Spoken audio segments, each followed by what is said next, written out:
my Sixers friends. We have an esteemed guest here today on Sixers Digest. I am so excited to talk to you. How are you, Chris from the Knicks Digest? I am doing great because we're about to take your guys' best player after we see James Harden get traded to the Clippers and then get 4 extra wins in the division. Okay, so I like one of three of those statements, which is James Harden going to the Clippers, but we will break down the other two. But before we get into everything, I want to say congrats to you, Chris. Knicks Digest hit 2,000 subs recently. But Sixers Digest, we're a little behind on the sub battle, so definitely make sure you guys are hitting that subscribe button.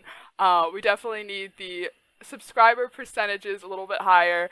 And let's just jump into it. So yes, we're talking today about the scuttlebutt of Joel Embiid wanting to be a Knick, and we finally now have some actual trade reports here. So from NBC Philly, the Knicks are willing to offer a package that includes three key players with Julius Randle, RJ Barrett, Evan Fournier, and Mitchell Robinson, all available in exchange for Embiid. According to sources, a trio from that group would be paired with 2 or 3 first-round picks. Now, I just break it down for me, because I want to know why you think this is a good deal for the Sixers, I guess.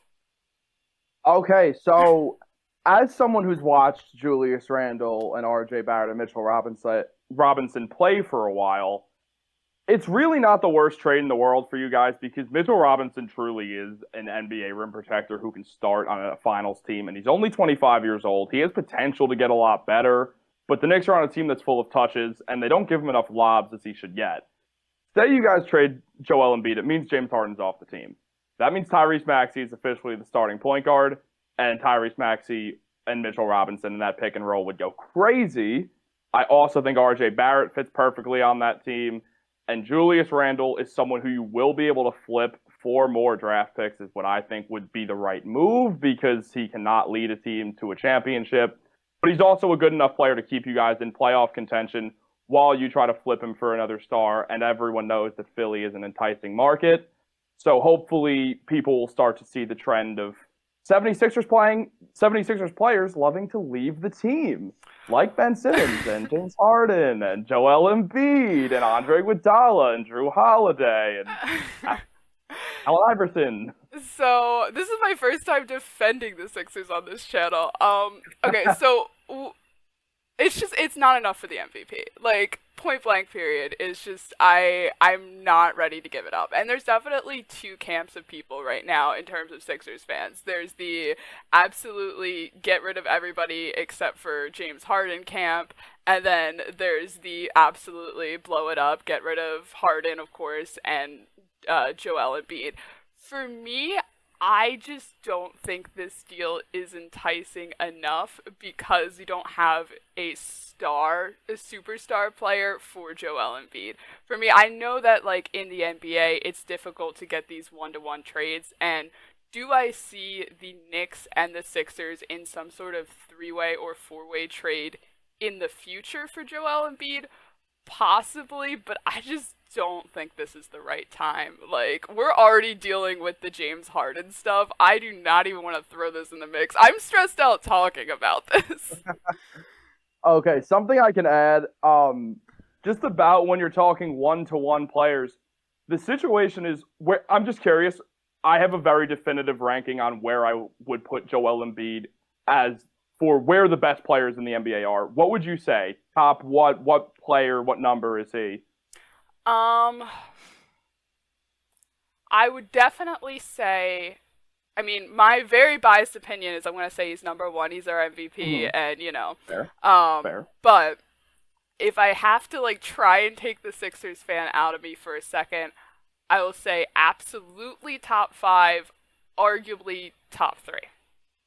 I would say he's the third best player in the NBA. Okay.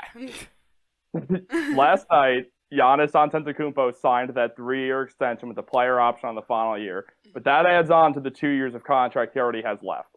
So now I believe 2027 is the earliest Giannis can become a free agent, and we know he's not getting traded for Joel Embiid, and we know the Nuggets are never trading Jokic no matter what. Exactly. you guys are not getting equal player value back. Your best chance is to blow the team up.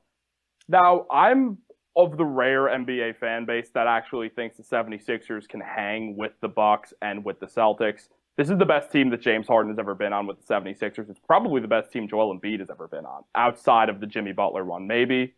I'd say this is probably your best window to win a championship. So I don't think this is going to happen this year. I think that if Joel Embiid is going to get traded, it is going to be based off of what happens with James Harden. Because if you trade James Harden, realistically what's happening is you're getting back salary cap filler in the form of Marcus Morris and whatever else along with Terrence Mann, and probably one unprotected first and then a protected first rounder, which isn't a bad haul, but it's not giving you equal value, and it instantly takes you guys out of contention.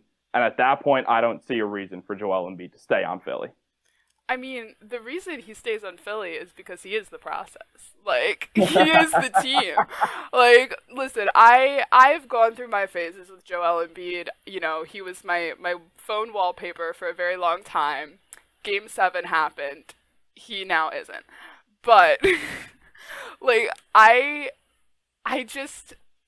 gone through my phases with him, but I genuinely think that, like, he is the heart of Philadelphia. Like, you're getting, like, I think another part is that, and I mentioned this in one of my videos about this, was that Joel Embiid just has that Philly personality, too.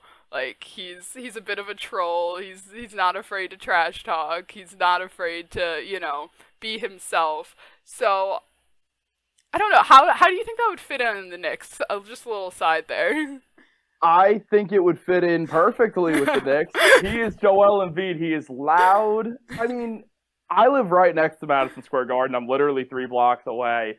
I heard them after playoff wins. Yeah. I was in playoff riots with the Knicks. Joel Embiid is the type of guy that if say he goes to New York, say the dream scenario that I talked about on a Knicks Digest video today, this morning when it released, the whole idea behind Joel Embiid is you land Embiid. If you move Randall and Barrett in that trade, even with the Jalen Brunson contract extension, you can figure out the money to also bring on Donovan Mitchell. Jalen Brunson, Donovan Mitchell, and Joel Embiid are a top 2 offense in the NBA instantly. You still have Quentin Grimes, who's a great defender. Joel Embiid's one of the best defenders in the NBA. You pick up a power forward to be named later, who is a good defender, who can hit a 3. And then you have a finals team right there. You have a team that can win the NBA Finals.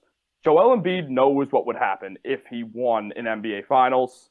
He would also probably be, from the second that he puts on the Knicks jersey, at the very least, the 3rd best player in history of the New York Knicks when it comes to talents, passing my favorite player of all time, Carmelo Anthony. So I think he's perfect. I think he's perfect for New York, and I think it's happening. It's funny, I said something about, like, everybody would want Joel Embiid, and we got a lot of people from a lot of Celtics fans were like, absolutely not. we don't need him. I mean, they must love having Kristaps Porzingis. As someone who can attest, he's just a model of good health. He's always an upstanding citizen. He's just great.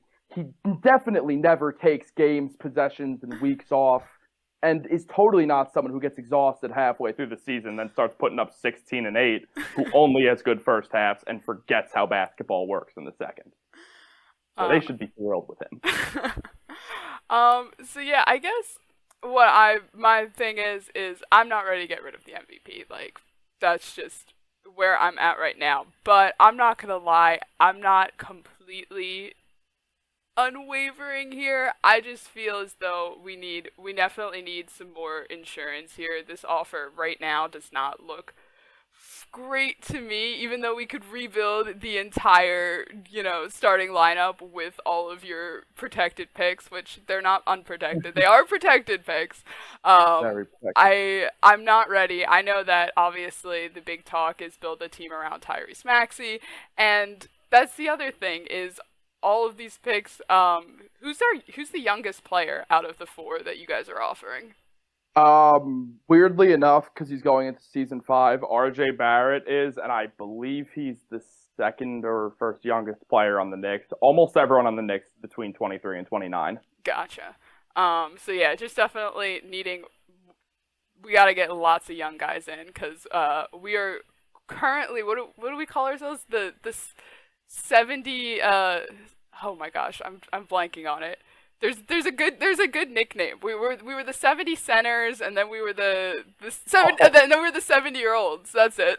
The 76-year-olds. So definitely oh, that's I what never I'm heard looking that one. for. I've Um heard 70 centers. um but yeah. Anything else you want to talk about? Because I kind of just gave you a big flat no.